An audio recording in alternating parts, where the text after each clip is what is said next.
One of the first details we can complete is the pocket. A little bit of thicker material over the top in this shirt.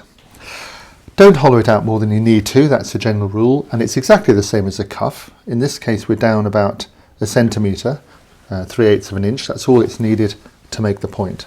And make sure that this fabric looks as if it's passing through, that's really important. This pocket is planted onto the material of the shirt. Next up, the hook into the hanger. Here's my line for the centre of the hanger and the direction the hook must go. I started with a little bradawl here to make a point, and then I'm going to use a hand drill because it's slower, and I've marked the depth with a little bit of tape here so that I don't go through, and I'm going to line it up. I line it up with this line this way, so I've got my direction here, but it's really important that I don't go down or up, so I'm using, to start me off, I use a ruler like this so that I'm absolutely parallel to the surface. And then in I went, and I was very careful to stop here so that I didn't damage the edge of the shirt. Also, I didn't lever as I went through, which will rip this wood up here. And there is the hook will go in here. It's going to remain a loose fit, I'm not going to glue it. So when we put a nail in here in the wall, it's not in any way going to put pressure on this part, which is quite weak. Because remember, the shirt hangs from the two escutcheons at the shoulders.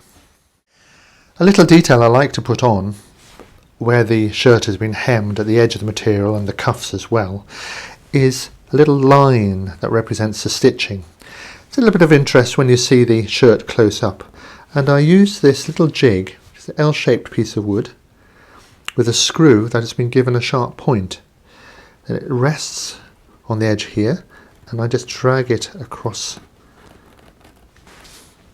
the surface of the shirt, and it really produces a bit of a tear, but really that represents stitches very well, better than a sharp line. So it's only a nice gentle line that runs all the way up. So you can push it or you can pull it along, keeping it the same distance from the edge.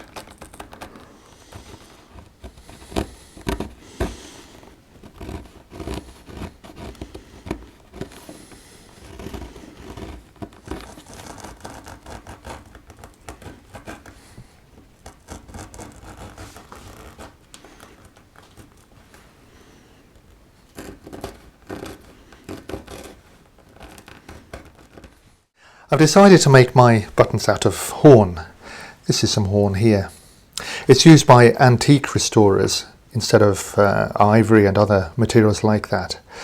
These are scrounged pieces, and what I do is I make them into a cylinder on my lathe and cut down, reduce to make the spigot in between. So I've got the buttons with the spigots all in one unit, and then I saw it off. So I end up with a lot of little buttons like so with the spigots on. But of course the back side, the top side rather, of the button is still rough.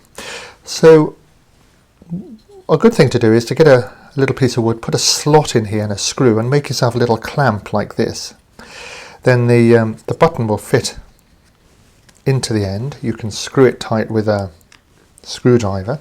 This will go in the vise, and you can clean up this top end. You can start with a fine rasp. Just take off the initial saw cut. I've got this slightly rounded, and then some flexible paper.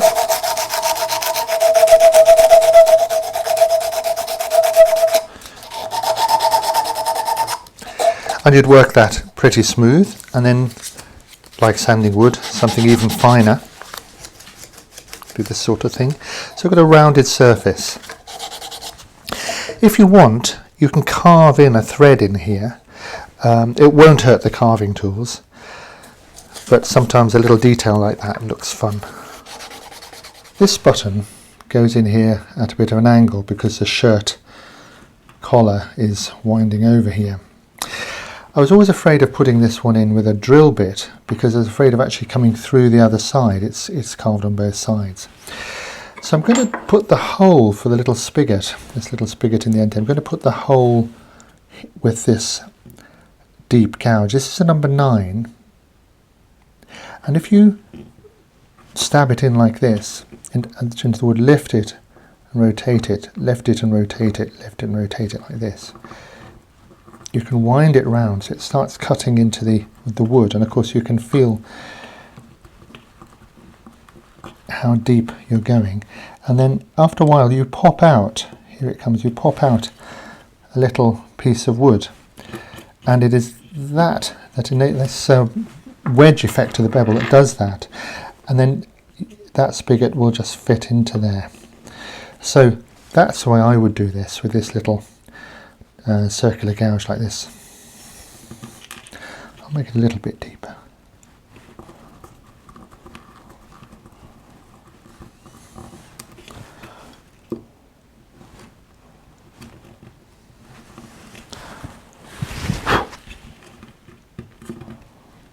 Perfect, and that'll be araldited in with some sort of glue.